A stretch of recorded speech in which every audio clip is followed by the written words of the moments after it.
Okay. हाँ, मैं electric power तक उस दिन मैं कुछ बताया था आप लोगों को। अब 3.22 में आ जाते हैं, जिसका हेडिंग है electrical energy consumed in electrical circuit. 3.22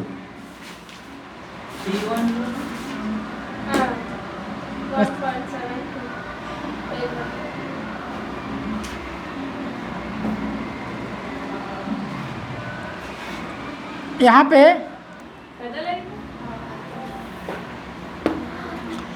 वो जो है ना मॉर्निंग फ्लाइट से आई है।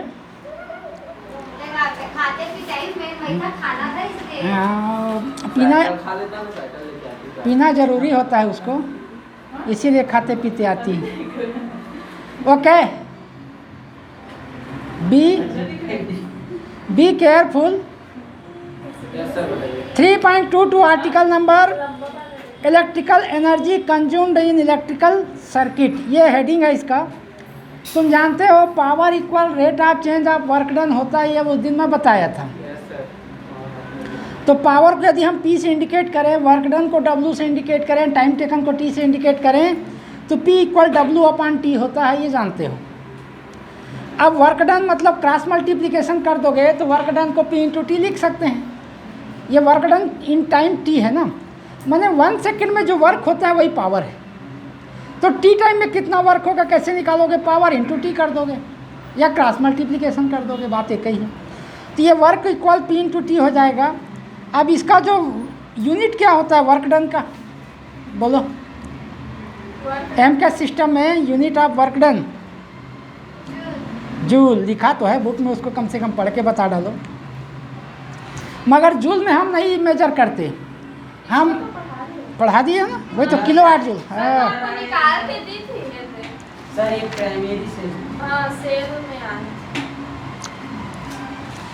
ये सिंपल इलेक्ट्रिक सेल भी तो हो गया था वर्किंग, इसका तो पूरा केमिकल इक्वेशन है।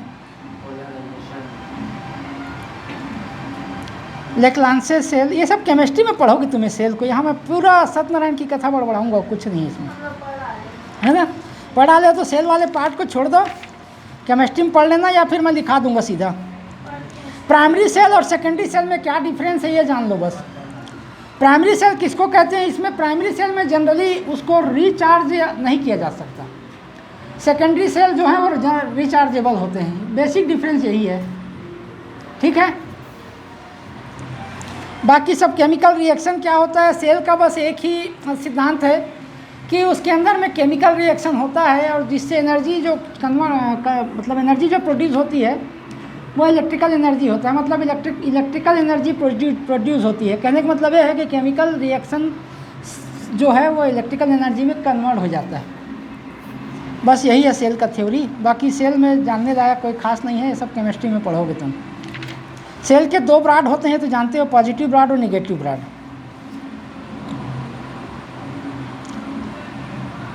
ये सबको सेल वाले को मैं सबको लिखाऊंगा, तुमको रटने का है।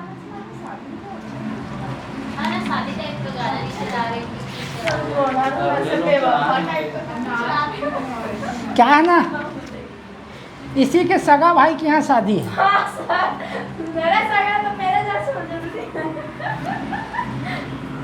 तो क्या है कि हम लोग पूछे भाई कहाँ लगी है शादी, तो वो लोग बताए कि रायगढ़ के पास खरसिया वहाँ लगी है, और जो लड़का है वो चुस्की बर्फ बेचता है। बोला बोले वेरी गुड। हाँ ओके, हाँ तो अपन आ जाते हैं इलेक्ट्रोमोटिव फोर्स में। लो अब डोंट बक मत करो। ये 3.27 में आ जाओ इलेक्ट्रोमोटिव फोर्स, बाकी सबको मेरे को लिखवाना है। 3.27 में है इलेक्ट्रोमोटिव फोर्स। इसका डेफिनेशन क्या है देखो, इलेक्ट्रोमोटिव फोर्स जो होता है वो maximum potential difference between 2 broad of a cell a battery. Battery और सेल के दोनों ब्रॉड के बीच का जो पोटेंशियल डिफरेंस जो मैक्सिमम होता है उसी को हम इलेक्ट्रोमोटिव फोर्स कहते हैं। और मैक्सिमम तभी होगा जब हम उससे हम कोई एनर्जी कंज्यूम नहीं कर रहे हैं, उसमें से कोई एनर्जी नहीं ले रहे हैं। तभी मैक्सिमम होगा।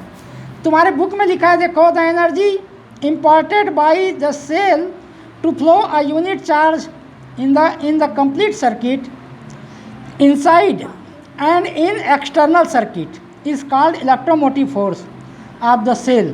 ये क्या बोल रहा है, देखो,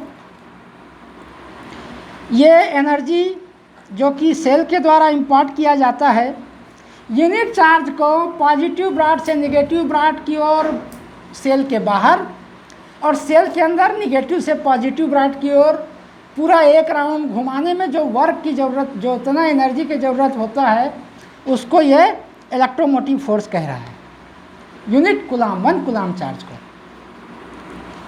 the energy spend in circulating a unit, ये थोड़ा सा अच्छा डेफिनेशन है, short and sweet. The energy spend in circulating a unit charge through the circuit is known as electromotive force of the cell.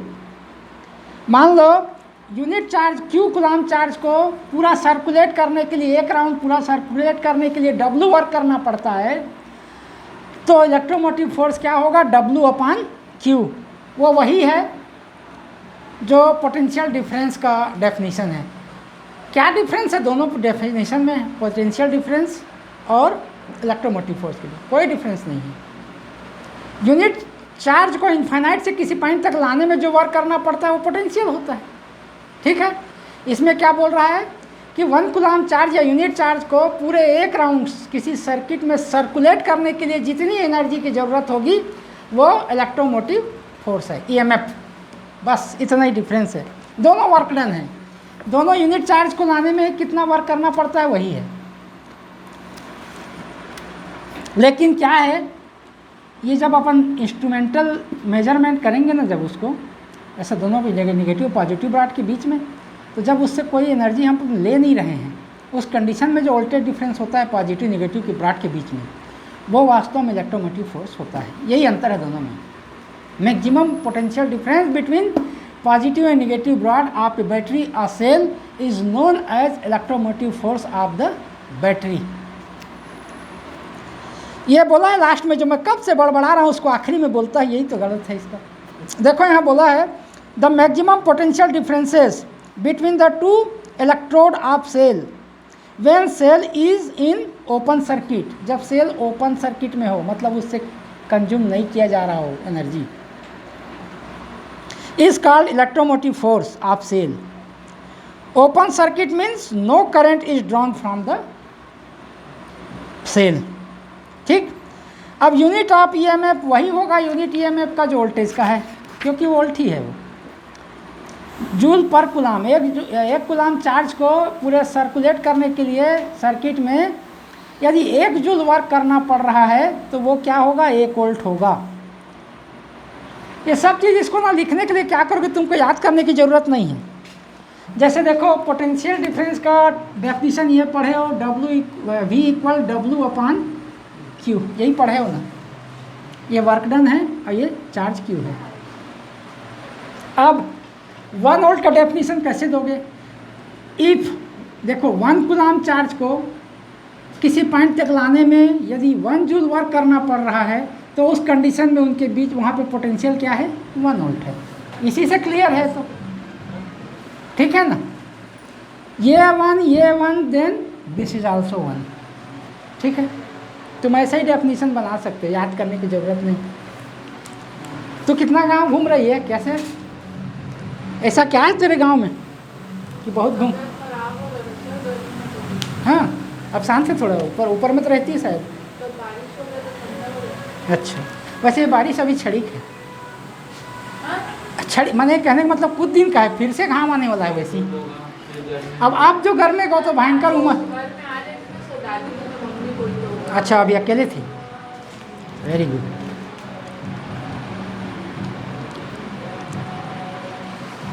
मैं सोच रहा था कि गांव घूम रही है।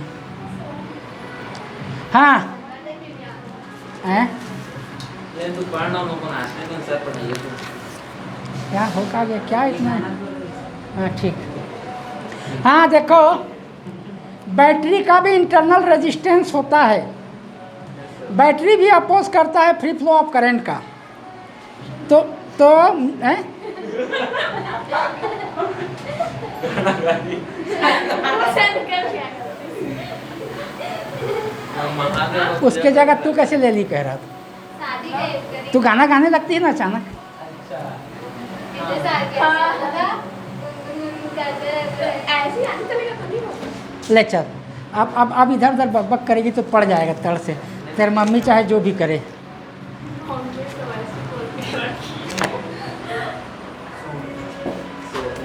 भले ही धमकाएगी बाद में तेरी मम्मी, देख ले महाराज निपट लहा तोड़ कर बोलेगी।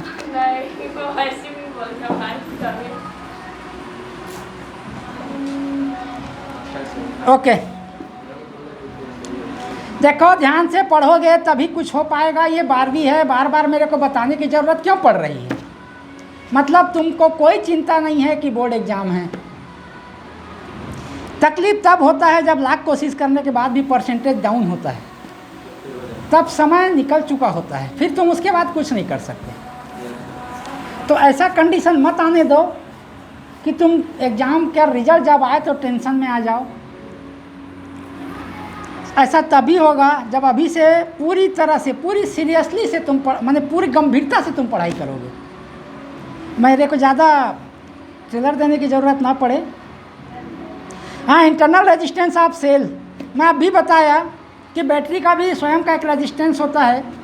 जब सर्किट में पूरा मतलब एक राउंड जब कोई भी मान लो 1 कूलम चार्ज जो है सेल के बाहर पॉजिटिव से नेगेटिव और सेल के अंदर नेगेटिव से पॉजिटिव, तो जब नेगेटिव से पॉजिटिव जब जाता है चार्ज तो वो भी रेजिस्टेंस फील करता है थोड़ा सा, ठीक है ना। तो वो जो इंटरनल रेजिस्टेंस कहलाता है बैटरी का, उसको जनरली स्मॉल आर से इंडिकेट करते हैं।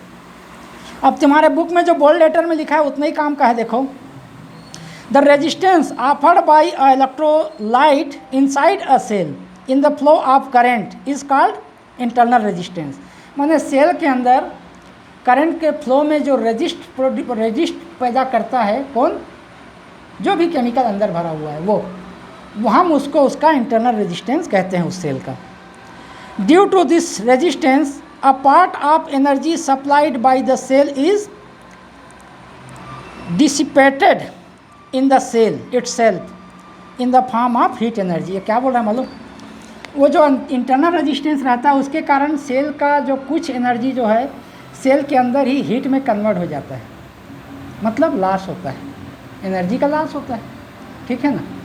हीट में कन्वर्ट होगा। कभी कभी देखोगे बैटरी को ना बहुत देर तक यूज़ करने के बाद छू के देखना थोड़ा सा हीट आ जाया रहता है, गर्म हो जाया रहता है। तो वो जो एनर्जी जो है इलेक्ट्रिक एनर्जी हीट में कन्वर्ट हो रहा है, माने लॉस हो रहा है, ठीक।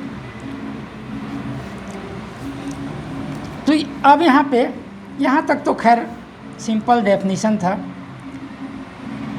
अब यहाँ पे क्या डिफरेंस है ईएमएफ और पोटेंशियल डिफरेंस में, उसमें टेबल बना के दिया है। जो मैं बड़बड़ाया वो सब लिखा होगा, देखो तो पढ़ो। देखो, difference between electromotive force and potential difference.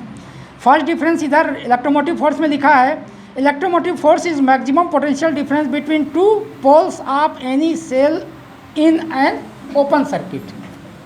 मतलब जब वो सर्किट कंप्लीट नहीं है उस कंडीशन में दोनों ब्रॉड के बीच का पोटेंशियल डिफरेंस को हम इलेक्ट्रोमोटिव फोर्स कहते हैं। जबकि पोटेंशियल डिफरेंस क्या है, हम किसी इंस्ट्रूमेंट से मेजर करते हैं तो उससे करंट फ्लो होते रहता है। वोल्ट मीटर को कैसे जोड़ते हैं सर्किट में मालूम है? बताना, इतना तो बताया था मैं। ऐसे कर देगी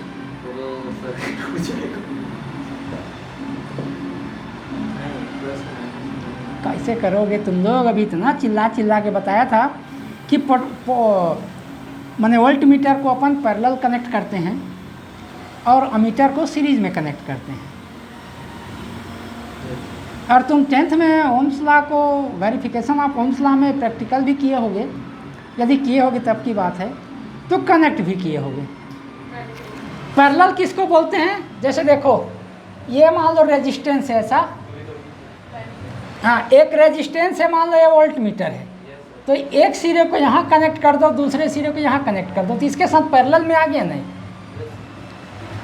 ठीक है। अब सीरीज कनेक्शन किसको कहते हैं? सीरीज में यहाँ कट कर दो और एक सिरे को अमीटर का एक सिरे को यहाँ से जोड़ दो, दूसरे सिरे को यहाँ से जोड़ दो, ये सीरीज़ में आ गया। सर तो वो कहाँ जुड़ेगा? वो इधर भी जोड़े, उधर सर्किट में। हमको तो केवल मीटर का एग्जांपल दे रहा हूँ ना मैं। उधर कहीं पे भी रेजिस्टेंस में, बल्ब में कहीं जाके ये बल्ब जोड़ दो। हाँ, बल्ब जलेगा। कहाँ हो गया? गिर गया। अच्छा हाँ, तो रुक जा। ओ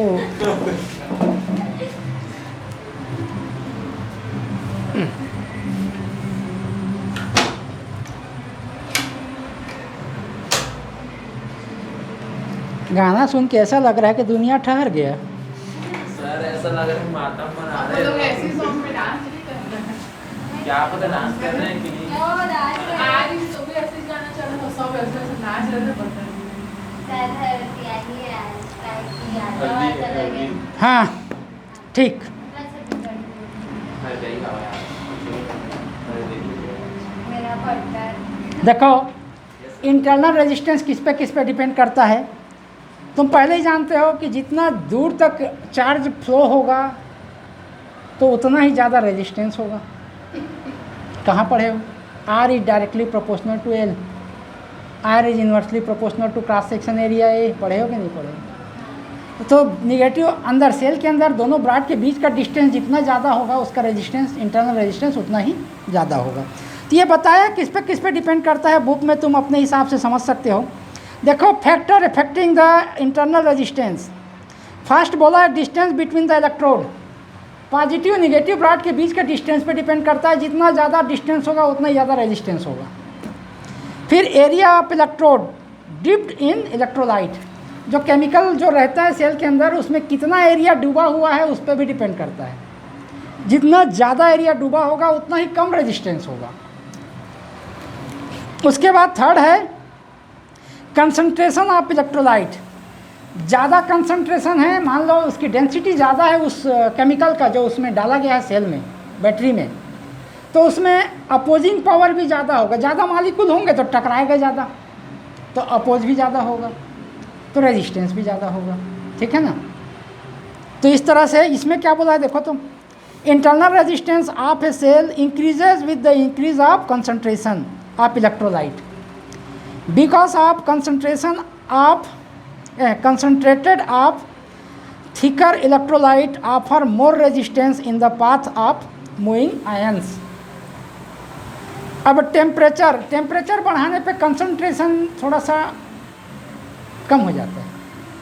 अब कंसंट्रेशन कम होगा तो रेजिस्टेंस भी हल्का सा कम होगा। क्यों होता है? कंसंट्रेशन मालूम है ज़्यादा, थोड़ा सा फैल जाता है। किसी भी चीज़ को तुम गर्म करो उसका वॉल्यूम चेंज होगा ही होगा। तो ये क्या बोल रहा है देखो, on increasing the temperature of electrolyte the viscous या viscosity decreases and hence the internal resistance of cell also decreases. ठीक है? विस्कस किसको कहते हैं मालूम? क्या होता है विस्कस? वही जो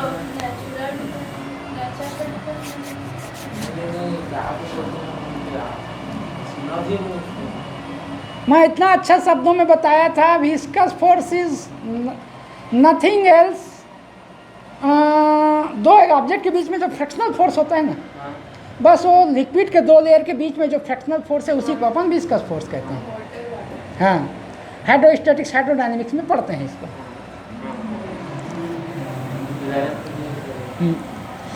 अब हम रिलेशन बता रहे हैं, देखो लिखते जाना। अब relation between electromotive force, potential difference and internal resistance. देखो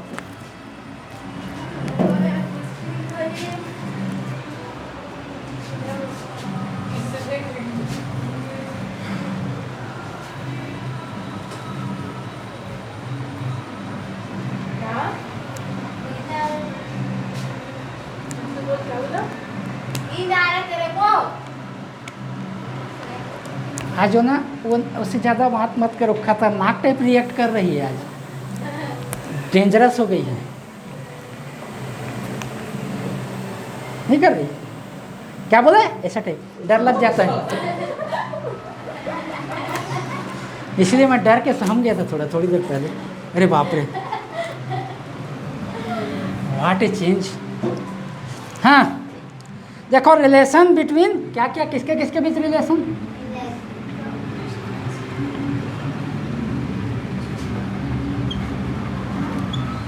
इंटरनल रेजिस्टेंस कहाँ पहुँच गया हम लोग इससे? Electromotive force and internal resistance. And EMF. Potential difference EMF potential. हाँ देखो, एक सर्किट पहले तुम्हारे बुक में जैसा वैसी बना देता हूँ मैं। ये रेजिस्टेंस है और रेजिस्टेंस एक बैटरी कनेक्टेड है। बैटरी को सीधा ना जोड़ करके एक ठो ऑन ऑफ स्विच जोड़ देंगे।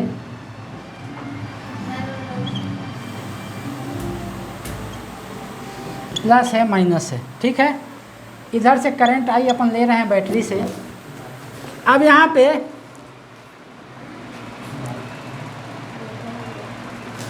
देखो क्या अंतर है, यहाँ तुमको ठीक से समझ में आएगा। देखो अपन ना ये बैटरी के अंदर के जो रेजिस्टेंस को काउंट नहीं करते, जब केवल हम इसके दोनों सिरों के बीच में पोटेंशियल जब मेजर करते हैं तब वो पोटेंशियल डिफरेंस होता है। और जब हम अंदर इंटरनल रेजिस्टेंस को भी काउंट करते हैं तब वो ईएमएफ होता है। कैसे देखो, मान लो इससे आई करंट ले रहे हैं, इसके अंदर का रेजिस्टेंस जो है स्मॉल आर है और आउटर सर्किट में कैपिटल आर रेजिस्टेंस कनेक्टेड है। ये सीरीज़ में तो है ना, इसको ऐसा पुश कर देंगे तो ये कनेक्ट हो जाएगा, ये ऑन ऑफ स्विच है समझो, ठीक है। तो सीरीज़ में है तो टोटल रेजिस्टेंस क्या होगा, दो रेजिस्टेंस को यदि सीरीज में कनेक्ट करते हैं R1 R2 को, तो रिजल्टेंट रेजिस्टेंस क्या होता है, पैरेलल कॉम्बिनेशन, सीरीज कॉम्बिनेशन सब पढ़ के आ गए हो। कैसे करोगे, अब एक तो सूटी लेके बैठना पड़ेगा लग रहा है मेरे को। तुम लोग का नहीं दिख रहा लक्षण कि तुम लोग कुछ कर पाओगे ऐसे में। मेरे को ना ऐसे ही बुरा बुरा कमेंट्स करना पड़ेगा तभी सुधरोगे तुम लोग। मैं ना कभी कभी दिमाग सनकता है तो लाइन से खड़े करके ना हाथ को रटार और 2-2 3-3 स्केल मार देता हूँ। जब भारत में तो हल्का मच गया था, एक दिन गया था तो सब खड़े करके 12वीं के बच्चों का इतना पीटा था कि सबके शिकायत गया था घर। लेकिन परेशानी यह है कि मैं लोकल जांगीर का हूँ। सारे पेरेंट्स आया महाराज था कैसे मार दे महाराज लड़का, अबे तो कहाँ कुछ पढ़ाओ सुननी है, कैसे करोगे ऐसा करके, तो उल्टा डांट खाए लोग। आवाज कम आएगा तो इसलिए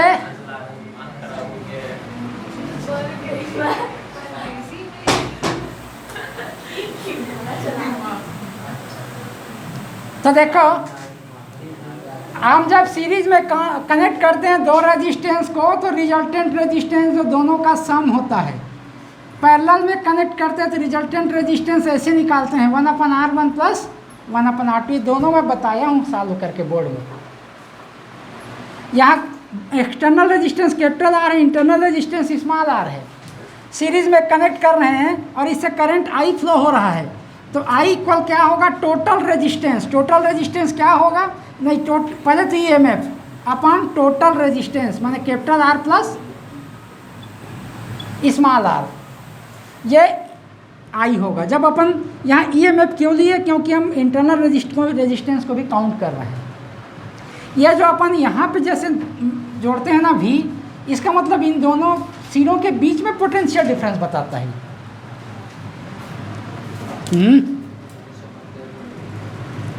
हाँ, तो देखो तुम्हारे बुक में भी दिया है वही। तो इस तरह से यही रिलेशन है ईएमएफ और फ्लोइंग करंट के बीच में।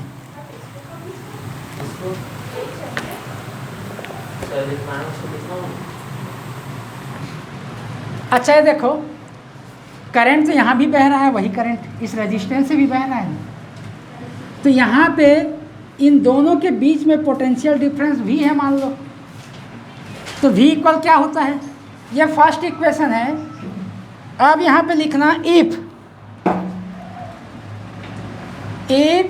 V is the PD means potential difference across the resistance R।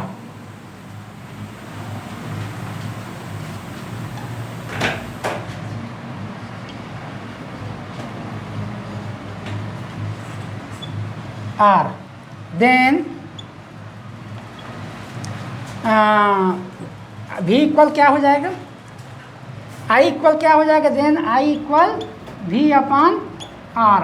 ये कहाँ से आया, इन दोनों के बीच में पोटेंशियल डिफरेंस यहाँ से यहाँ तक मान लो V है, तो और इसमें करंट I फ्लो हो रहा है, तो V इक्वल RI ही तो होगा ना, ओम्स लॉ तो यही कहता है। तो ये सेकंड हो गया। दोनों के दोनों करंट का ही वैल्यू है, उसी सर्किट में बहने वाला करंट का वैल्यू है। देख लो यहाँ पे I equal E upon capital R plus small R, यहाँ I equal V upon R. तो फ्रॉम फर्स्ट एंड सेकेंड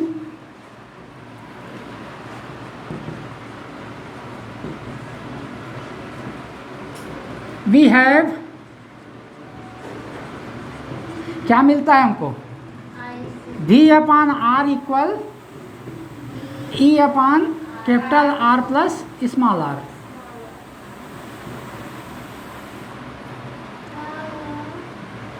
ये इक्वेशन नंबर 3 दे दो।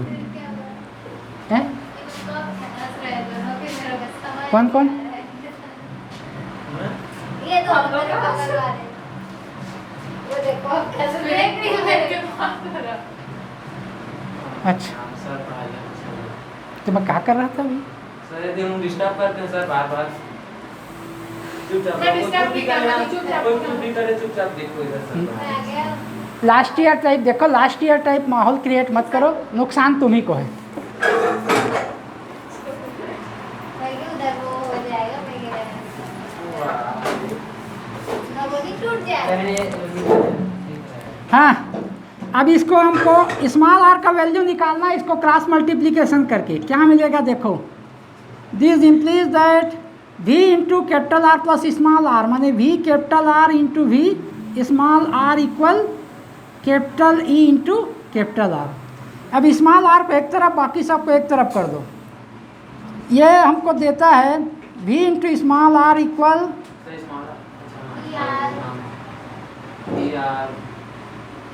हाँ इधर ट्रांसपोज करके अपन आर कॉमन निकाल देते हैं तो क्या हो जाएगा E minus we into are. तो स्मॉल आर इक्वल हो जाएगा आर अपॉन भी, यही रिलेशन है। कुछ नहीं करना है, बस दो ढंग से हमको करंट निकालना है और दोनों चूंकि एक ही सर्किट पे बहने वाला करंट है इसलिए सेम होगा। दोनों को बराबर किए, ट्रांसपोज किए, स्मॉल आर एक तरफ किए, बाकी सबको एक तरफ किए, रिलेशन मिल गया। इस फॉर्म में तुम याद रख सकते हो कि कैसे अपन डेराइव करेंगे। क्यों नहीं रहे, इतना सारा तो हो गया ना। यस सर, मैं भी बोल रहा हूँ सर, बहुत दिन हो गए नहीं लिखे। अब आज तो शुरू कर दिया तो आज पढ़ा के कल फिर लिखेंगे और क्या। कल पूरा ठीक है सर पानी की तरफ तो नहा नहीं पाते। हाँ सर। खेत से गिरता हो और गिरता है तो एकदम जोरदार। हाँ। मैं आज सवेरे से नहा रही, आते आते भीग गए पूरा। पानी तो जवान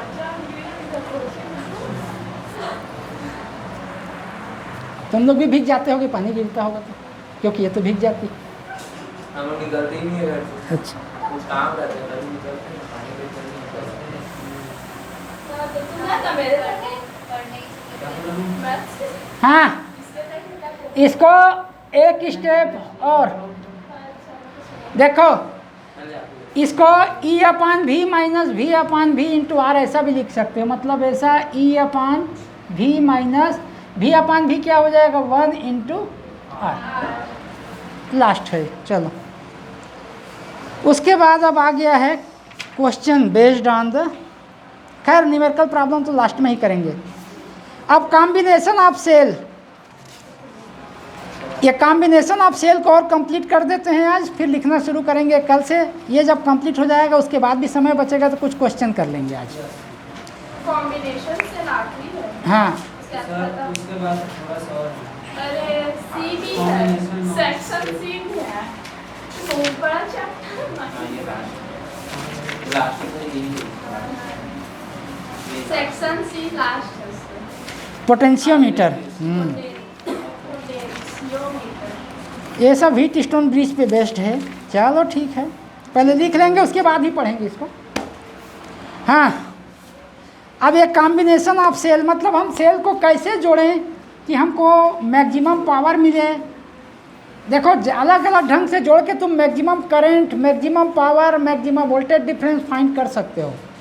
तो इसको कैसे कनेक्ट करें कि हमको मैक्सिमम पावर मिले, ये पहला बता रहा है। देखो क्या बोल रहा है, combination of cell 3.30, sometime we need high current and high voltage. कभी हमको बहुत अधिक करंट और कभी बहुत अधिक वोल्टेज की ज़रूरत पड़ती है। For this purpose different combination of cell are used, और इसी उद्देश्य की पूर्ति के लिए हम अलग अलग ढंग से सेल को कंबाइन करते हैं या जोड़ते हैं। अब हम कितने ढंग से जोड़ सकते हैं इसको? एक तो सीरीज़ कॉम्बिनेशन में जोड़ सकते हैं, दूसरा पैरेलल कॉम्बिनेशन में जोड़ सकते हैं, और तीसरा कंबाइंड कॉम्बिनेशन भी हो सकता है। अब कंबाइंड कॉम्बिनेशन कैसे होगा? 10 ठो सेल को सीरीज़ में जोड़े, फिर 10 ठो सेल को सीरीज़ में जोड़े, फिर अलग अलग, और उस 10-10 सेल का सीरीज़ है उसको पैरेलल में जोड़ दिए, तो सीरीज़ और पैरेलल दोनों कॉम्बिनेशन हो गया इसमें। तो इस तरह से 3 ढंग से हम जोड़ सकते हैं बैटरी को। तो पहला है combination of identical cell. Identical माने पूरी तरह से समान हो, ऐसे सेल को जोड़ता है ये। देखो क्या बोल रहा है। अब मान लो 3 सेल हैं जिसका EMF E है, तीनों का, तीनों को अपन सीरीज में जोड़ते हैं। मैं ऐसे ही बता रहा हूँ, इसको रख दो ऐसे और सुनो ध्यान से। 3 सेल है, तीनों को हम सीरीज कॉम्बिनेशन में जोड़ दिए। बाहर में एक इंटरनल रेजिस्टेंस जोड़ दिए और उसमें से एक ऑन ऑफ स्विच जोड़ दिए, सब सीरीज में है। अब यहाँ पे सीरीज में वोल्टेज कितना होता है? सीरीज में वोल्टेज क्या होता है? अलग अलग होता है कि सेम होता है? सीरीज में वोल्टेज अलग अलग होता है, मगर करंट जो है वो सेम होता है। तो आप देखो तीनों सेल का मान लो इंटरनल रेजिस्टेंस, अब सेल पूरी तरह से आइडेंटिकल है, माने तीनों का इंटरनल रेजिस्टेंस भी सेम होगा। तो 3 ठो सेल सीरीज में जोड़ दिए तो तीनों का इंटरनल रेजिस्टेंस क्या हो गया? 3R हो गया। Small r plus small r plus small r। Series में रिजल्टेंट रेजिस्टेंस निकालने के लिए सीधा सीधा जोड़ देते हैं उसको। तो 3 सेल सीरीज में जुड़ा हुआ है, तो इंटरनल रेजिस्टेंस क्या हो जाएगा? 3R।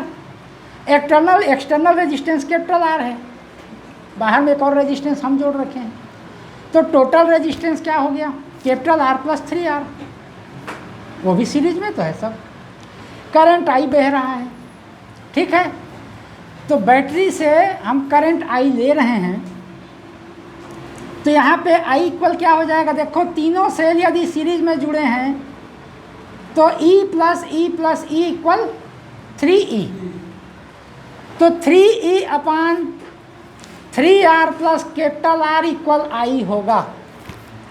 तुम्हारे बुक में क्या लिखा है देखो तो, क्यों लिखा है समझने की कोशिश करो। मैं फिर तुमको डायग्राम बना के बता रहा हूँ, या ये n ठो सेल को जोड़ा है, मैं तुमको 3 ठो सेल जोड़ के बता रहा हूँ, फिर वैसे ही जनरलाइज कर देना n सेल के लिए।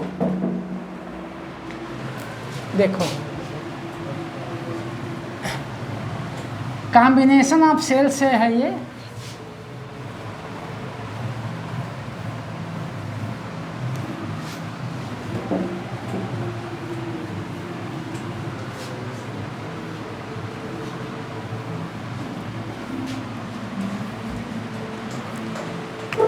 हाँ,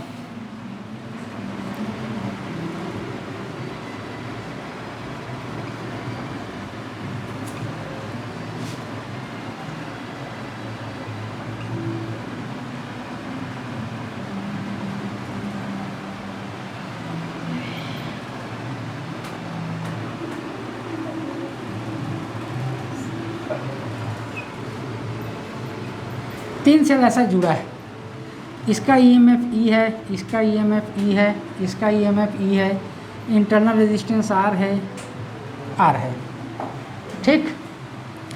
अब करंट I, इधर से करंट I अपन ले रहे हैं, तो करंट I इक्वल क्या हो जाएगा? ये 3 ठो जुड़ा है और बाहर में R जुड़ा है, तो करंट I इक्वल हो जाएगा E upon capital R plus R plus R plus R। इसी को अपन 3R लिख देते हैं, सीरीज में जुड़ा है तो ये हो जाएगा E upon capital R plus 3R, ठीक। अब करंट जो है I जब इसमें से बह रहा है तो यहाँ पे पोटेंशियल डिफरेंस मान लो V है, तो इसको तुम लिख सकते हो V अपान R। किसके किसके बीच रिलेशन निकाला है वो?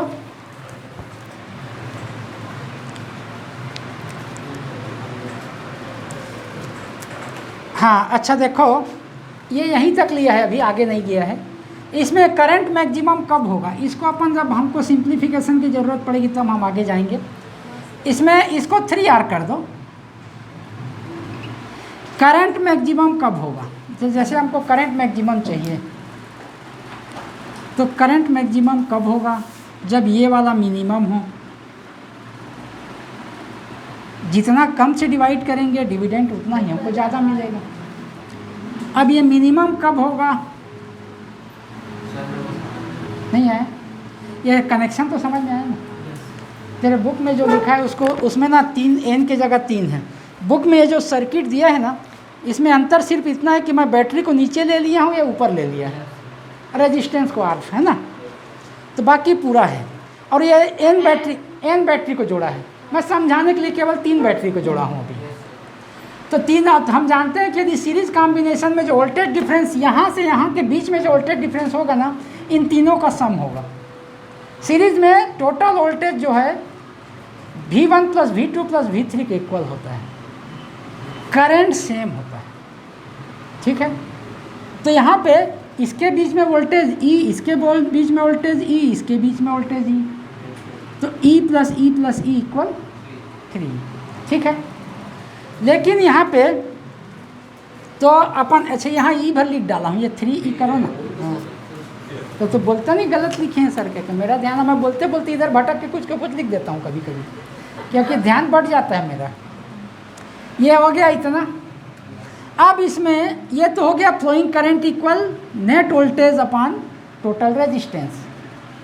हमको यदि करंट मैक्सिमम चाहिए तो तुम्हारे में ये समझाया है, देखो कि करंट मैक्सिमम तभी होगा जब ये मिनिमम हो। सर कैपिटल आर सर्किट ये वाला, ये R, ये इसका इंटरनल, इसका सबका R है, और एक्सटर्नल रेजिस्टेंस कैपिटल R है, ठीक।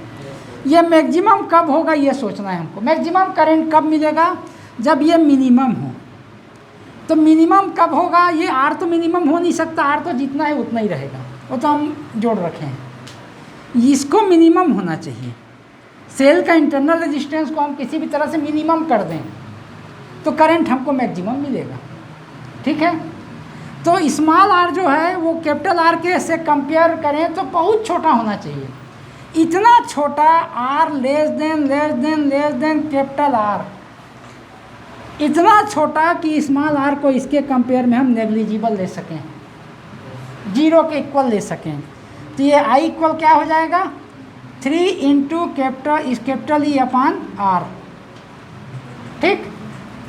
अब E अपॉन R क्या है, किसी एक बैटरी से बहने वाला करंट तो है, तो ये एक बैटरी से बहने वाला करंट का 3 टाइम हो गया, माने करंट हमको ज़्यादा मिल रहा है ना। तो ज़्यादा करंट तभी मिलेगा जब ये टोटल रेजिस्टेंस मिनिमम हो, ठीक है। तो यही बताया, यही समझाया। वो क्या किया है, वो सेल को n ठो को ले लिया है, तो यहाँ क्या लिखोगे, NE, यहाँ NR। अब ये नेग्लिजिबल होगा, इतना छोटा होगा कि ये इतना को हम छोड़ सकते हैं, हाँ इतना छोटा है वो, सर ये 3 के जवाब n आ जाएगा, तो n आ जाएगा। तो इस तरह से एक सेल से जो हमको करंट मिल रहा है उसका n टाइम हो जाएगा, माने करंट बेनिफिट हो रहा है कि नहीं। तो मैक्सिमम करंट के लिए ज़रूरी है कि इंटरनल रेजिस्टेंस को बैटरी का मिनिमम होना चाहिए, अप्रॉक्स 0 होना चाहिए। पूरी तरह 0 तो हो ही नहीं सकता।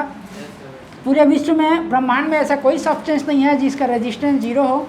यदि ऐसा हो गया तो वो सुपर कंडक्टिव होगा, सुपर कंडक्टर हो जाएगा वो, ठीक है। ये साला कैसा लग रहा है, गरम गरम एक कपड़ा। अच्छा किया बता दिया तो। अरे ठीक है सर आप तो अभी छू के देख रहे हो, मोटा एक पतला है। अरे क्या करेगा, इसको 2000 मैं ख़रीदा था 11 में,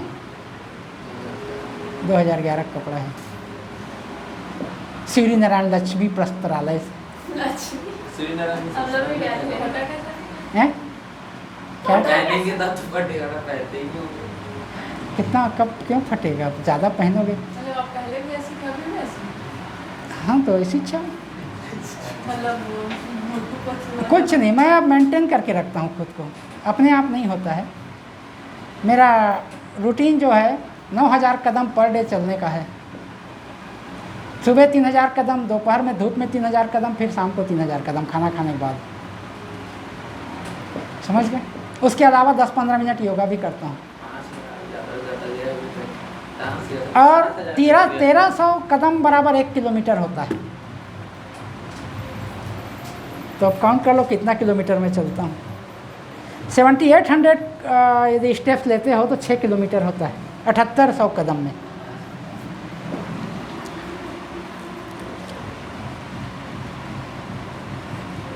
जो मेरे पढ़ाए हुए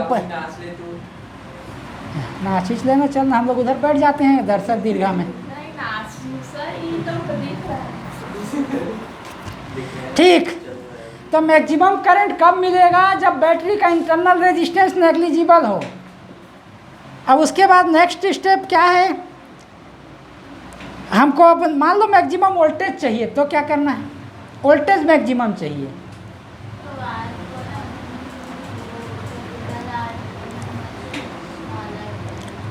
अच्छा, ये क्या बोल रहा है मालूम? 1 मिनट। ये एनआर जो है ना, आर से कंपेयर करें तो एनआर बहुत बड़ा है। मान लो एनआर इतना बड़ा है आर से कि आर को अपन 0 ले सकते हैं। तो उस कंडीशन में क्या होगा? N E upon N R, N N cancel out होगा, E upon are. E upon are क्या है? एक बैटरी से मिलने वाला करंट है। तो एक बैटरी से मिलने वाला करंट के बराबर हो जाएगा उस कंडीशन में। माने वहाँ पे करंट बेनिफिट नहीं हो रहा है हमको। सर मतलब ये नेग्लिजिबल होगा तो? हाँ, ये मान लो नेग्लिजिबल है कैपिटल आर, तो इसको 0 कर दो। तो N E upon N R, N N cut जाएगा, E upon are. E upon are क्या है? एक बैटरी से मिलने वाला करंट है। तो एक बैटरी से मिलने वाला करंट के बराबर ही हो जाएगा। तो इस तरह से इस कंडीशन में हमको करंट बेनिफिट नहीं होगा। हाँ, अब पैरेलल कॉम्बिनेशन में आ जाते हैं। पैरेलल में जोड़ोगे तो पैरेलल में बैटरी को ऐसे, अब पैरेलल तो जानते हो कैसे जोड़ते हैं? तीनों का प्लस एक साथ, तीनों का माइनस एक साथ।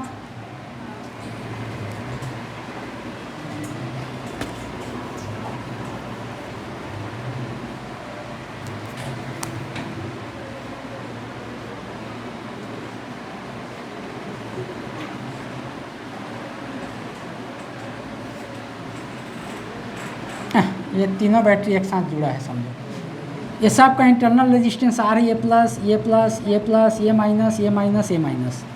ये पैरेलल हो गया। ठीक है, सब का ईएमएफ है, ई है। सर ये वाला डायग्राम बनाया ना? और चाहे जैसा ही बना। हाँ, ई है।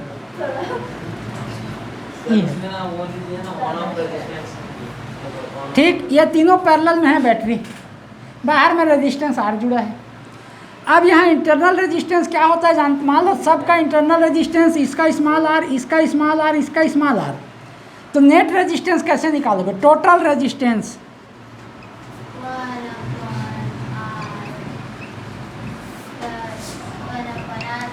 आर प्लस इसका रिजल्टेंट।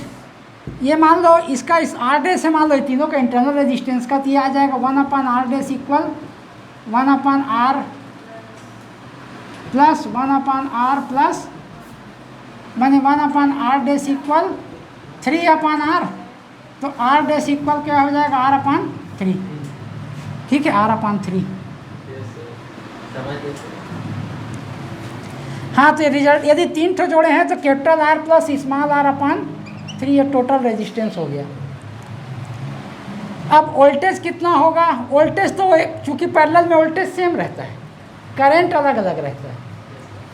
तो हमको करंट निकालना है तो I इक्वल क्या होगा? कोई भी एक बैटरी का वोल्टेज ले लो, E upon total resistance capital R plus R/3। 3 ठो जोड़े हैं तो R/3। ठीक है, अब इसको एलसीएम निकाल के सॉल्व कर दो तो ये हो जाएगा 3E अपान 3R प्लस स्मॉल r। अब यहाँ पे देखो हमको I मैक्सिमम I चाहिए, तो मैक्सिमम I के लिए क्या होगा? इसको नेग्लिजिबल होना चाहिए। क्यों जानते हो?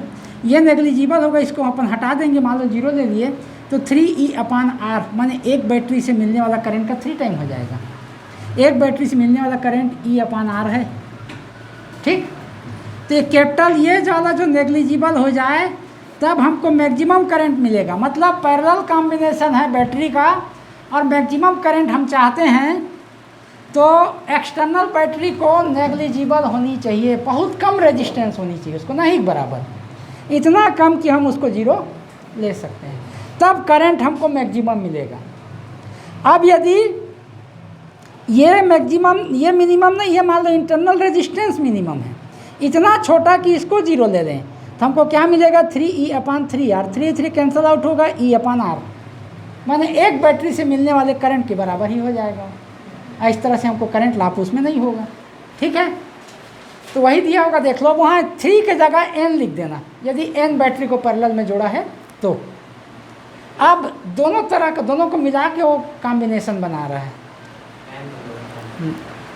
m ठो बैटरी, हर लाइन में m बैटरी को और उसी प्रकार n बैटरी को जोड़ेगा। देखो कैसे करते हैं उसको, इसके लिए थोड़ा सा अच्छे से डायग्राम बनाना पड़ेगा, नहीं तो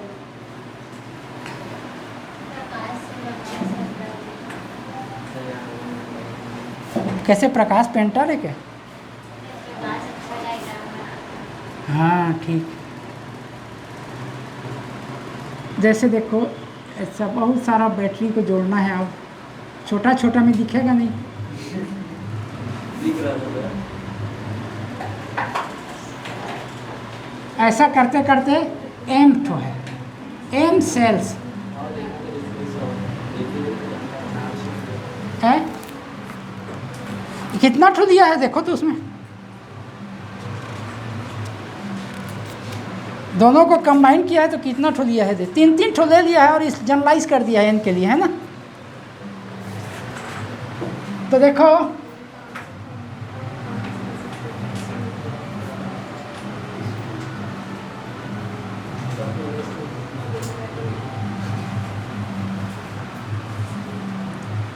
अब ऐसी बहुत सारा है।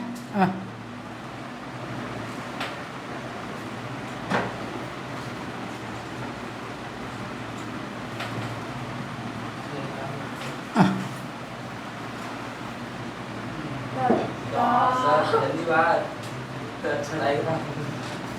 इसका बैटरी तो इधर जुड़ा है, एक्सटर्नल रेजिस्टेंस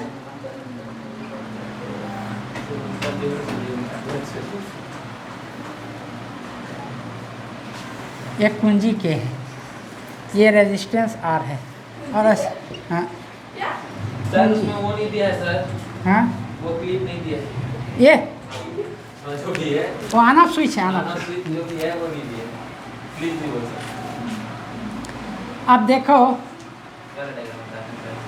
हाँ उसमें 3 ठो कवर ऐसा डैश डैश डैश ऐसा कर दिया होगा। m सेल है, देखो m सेल है सभी में और n ठो ऐसा ही है, 1 2 3 ऐसा करते करते n ठो सीरीज है, n लाइन है इसमें। अब m सेल है तो इसका इंटरनल रेजिस्टेंस कितना होगा, इसका MR, इसका MR, सबका MR होगा। खाली R और T है। R दिया सर। यह internal resistance R M time. देखो तुम्हारे बुक में ऐसा जनरलाइज नहीं किया है, M और N लेके नहीं लिया है क्या? नहीं, खाली R लेकिन इधर लिखा सर, इधर लिखा है, कंडीशन में लिखा है। कंडीशन में लिखा है, इधर कंडीशन में लिखा है। हाँ तो चलो कंडीशन में लिखा है, उसको जनरलाइज कर दिया होगा। ये ना देखो सेलों की संख्या को कितना लिया, मैं M और N को उल्टा ले डाला हूँ तुम्हारे बुक में। हर सर्किट में हर सीरीज वाला जो कनेक्शन है उसमें N सेल जुड़ा है, मैं उसको N सेल कर दिया हूँ। M और N का आपस में जगह बदल जाएगा तो तुम कंफ्यूजन में हो जाओगे। तो इसको अपन क्या करते हैं, वो M और N की जगह को आपस में बदल देते हैं, समझ गए। इसमें N सेल हैं तो सभी का एक कैसे हुआ है ना रजिस्टेंस, देखो ध्यान से, ये सब सीरीज में है और N ठो सेल ऐसे जुड़े हुए हैं, R प्लस R NR होगा कि नहीं? N ठो R को जोड़ोगे तो क्या होगा, NR होगा ना। N ठो एक को जोड़ोगे तो क्या होगा, N ही होगा। वैसे N ठो R को जोड़ोगे तो NR होगा। तो इस सब में NR टोटल रेजिस्टेंस है इसका। अब ऐसी कर करके M कतार हैं इसमें, टोटल नंबर ऑफ रो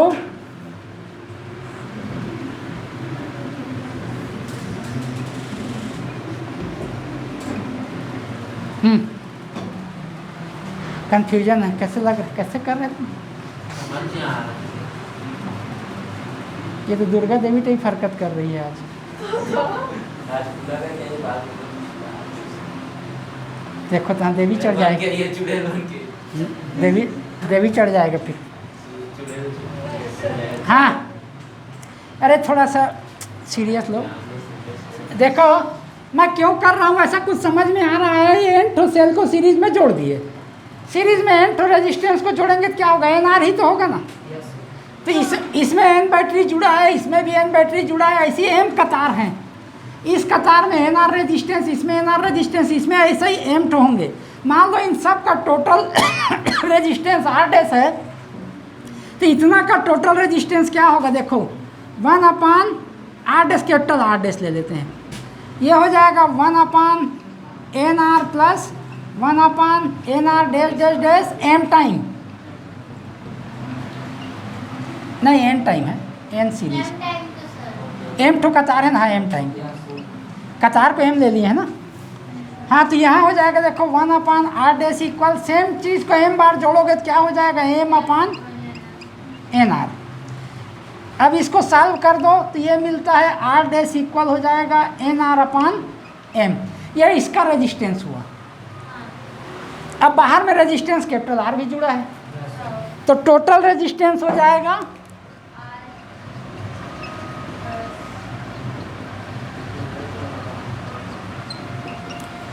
ये आर प्लस इतना। जो टोटल रेजिस्टेंस वो आर डैश है ना। हाँ नहीं, वो तो इसका केवल इतना का। हाँ मतलब रेजिस्टेंस अलग से निकाल रहे हैं। हाँ ये जो है ना, एक जो सीरीज और पैरेलल कॉम्बिनेशन में जो बैटरी जुड़े हैं ना, उसका टोटल रेजिस्टेंस आर डैश था, तो उसको पहले निकाले।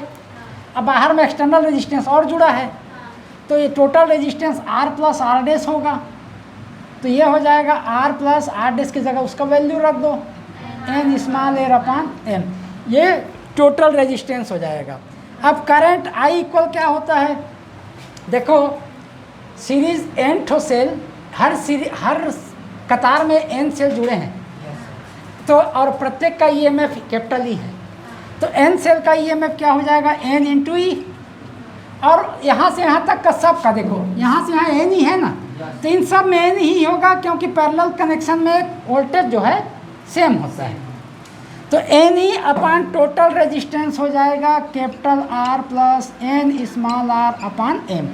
ये करंट इतना मिलेगा। इतना आया है कि नहीं, देखो लास्ट में। हाँ अब क्यों आया ये समझ में आया होगा, एकदम शार्ट में मैं समझाने की कोशिश की। पहले को ही तो किए ना। हाँ आया। सर बोल। वहाँ पर एम क्यों नहीं? वही सर एम अरे देखो ये जो है ना अपन R dash equal N R upon M नहीं आए, तो आर डैश का वैल्यू यहाँ नहीं रखेंगे टोटल। सर वहाँ पर का एम टाइम कहाँ पे एम लिया, ये इसको अरे एम टाइम है, एम बार है। देखो अरे अरे अरे अरे अरे, हाँ N R N R N R N R M time है, एम ठो सेल जुड़ा है। अच्छा क्योंकि एम नहीं ले सकते आप। हाँ समझ गया। अच्छा इसको दूसरे तरीके से लिख के दिखाया। अब एक ही बात है, जिसमें समझ में आ जाए वो ठीक है, मैं अपने ढंग से लिख दिया हूँ। नहीं नहीं सर। हाँ। सर 3 ठो का निकाला है और जनरलाइज कर दिया, इसी प्रकार एन और एम के लिए होगा, बोल दिया होगा। नहीं, इसको लिखाने को और तरीके से लिखा बस, बाकी सब सही। ऐसी चाहे कि नहीं, सर बस ऐसे चाहे अच्छा थोड़ा सा। किया है बस। हाँ तो देखो इसमें अब करंट मैक्सिमम चाहिए। करंट मैक्सिमम कब होगा, जब ये पार्ट नेग्लिजिबल हो। तो ये नेग्लिजिबल होगा तो एन ई अपान आर, मतलब एक बैटरी से जो करंट मिल रहा है उसका एन टाइम हो जाएगा। और मिनिमम कब होगा, जब ये नेग्लिजिबल हो। ये नेग्लिजिबल होगा तो M N E upon N R, N N cut जाएगा, एम ई अपान आर हो जाएगा। देखो तो वैसे आया है क्या, नहीं क्या आया है। मैक्सिमम के लिए ना R is equal to N R upon M आया ना। अच्छा हाँ हाँ हाँ ठीक ठीक ठीक, उसको सॉल्व किया होगा नीचे को, मैं तो ऐसे ही डायरेक्ट। हाँ इसका रूट निकाल के सॉल्व किया है, पता नहीं हाँ, रूट क्योंकि यहाँ पे एम और एन दोनों पे डिपेंड कर रहा है ना, दोनों का हम बदल सकते हैं। तो यहाँ पे अच्छा उसको बुक में जो किया है उसमें ये क्या बोला है, इसको एलसीएम निकाला है पहले, तो एलसीएम निकाल के सॉल्व कर सकते हैं इसको। ये M R plus N R होगा, एम ऊपर चला जाएगा तो M N E upon M R plus N. अच्छा तो सॉल्व करोगे तो आएगा ही। अरे बाल का मुँह में भर रही, एक काटो चला जाएगा गले में तो दिन भर कुछ अटका टेप लगेगा। तेरा आदत होगा तो बात अलग है खाने का। कभी कभार ऐसे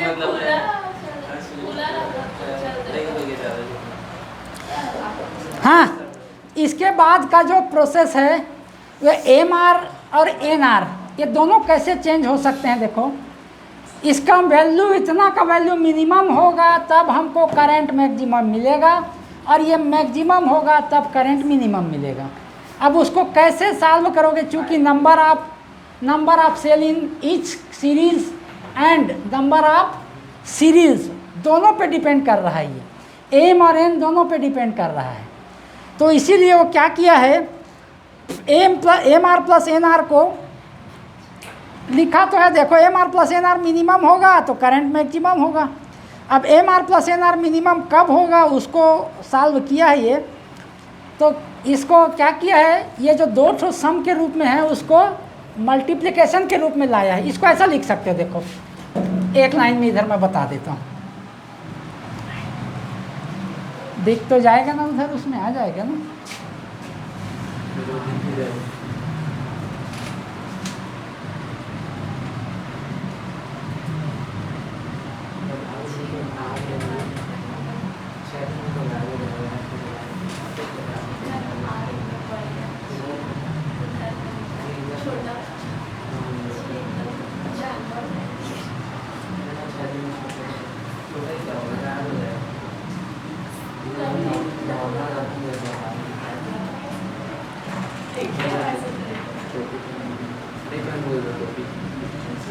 ये ऐसा ही लिखा होगा। हाँ, वही कैसे है? इसको सॉल्व करना हाँ तो उतना ही तो आ जाएगा, कैंसिल हो रूट क्यों लगाए? है। रूट क्यों लगाए हैं? रूट क्यों लगाए?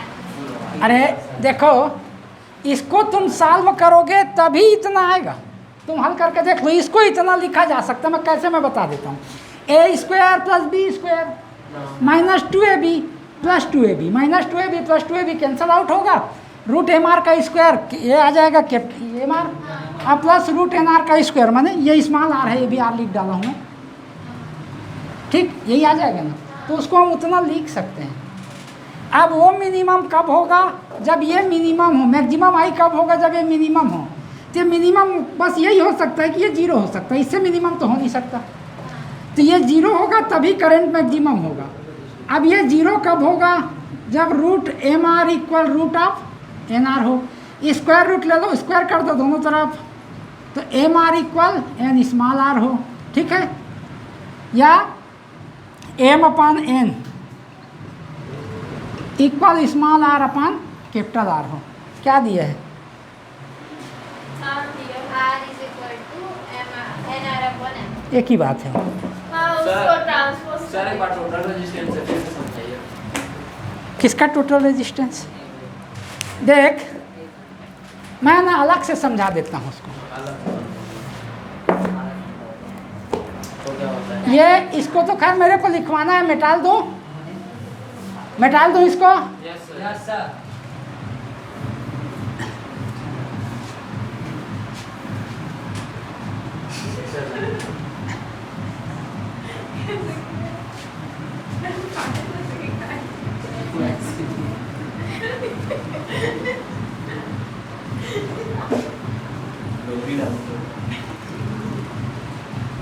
हाँ देखो क्या 40 हो गया, बस करें यार। देख लो एक तो सीरीज़ को, यहाँ पे देखो मैं एक सीरीज़ की बात कर रहा हूँ, ऐसा करके बहुत सारा सीरीज़ था ना।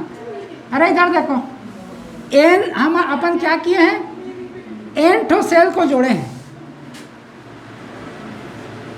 ऐसा करके एन ठो सेल को अपन जोड़े हैं। देखो इसका रेजिस्टेंस स्मॉल आर, इसका रेजिस्टेंस स्मॉल आर सब है, ये सीरीज में जुड़ा हुआ है। तो सीरीज में टोटल रेजिस्टेंस निकालने के लिए क्या करते हो, सबको जोड़ देते हो ना, सब रेजिस्टेंस को। Yes sir. तो मान लो इसका रिजल्टेंट रेजिस्टेंस आर डैश है, तो आर डैश क्या हो जाएगा, R plus R dash dash dash N time. तो इस तरह से एन इंटू आर हो जाएगा। एक ठोक कतार का से रेजिस्टेंस इतना हुआ। Yes sir. वैसे ही एम कतार पैरेलल में है, ये सीरीज में एक ठो इतने सारे जुड़े हैं, वैसे ही एम ठो कतार है इसमें। तो सब का फिर इन पूरे का एक साथ रेजिस्टेंस मान लो आर डैश है, तो 1/r डैश चूँकि पैरेलल में है सभी, 1/r dash equal 1/nr plus 1/nr कितना ठो कतार में है, m टाइम। तो 1/r जो होगा ये सब को जोड़ोगे तो क्या हो जाएगा, m/nr, या r डैश लिए थे अपन, तो r डैश इक्वल, इसको उल्टा कर दो, ये इन सब रेजिस्टेंस टोटल जितना जोड़े हैं उसका टोटल रेजिस्टेंस आर डैश है। अब बाहर में एक ठो और रेजिस्टेंस अपने तरफ से जोड़े थे आर वाला, वो भी इसके साथ सीरीज में है, उसको जोड़ेंगे तो आल टोटल रेजिस्टेंस ऐसा एक ठो और आर जुड़ जाएगा, वही किया है वो। और पढ़ के आना कल।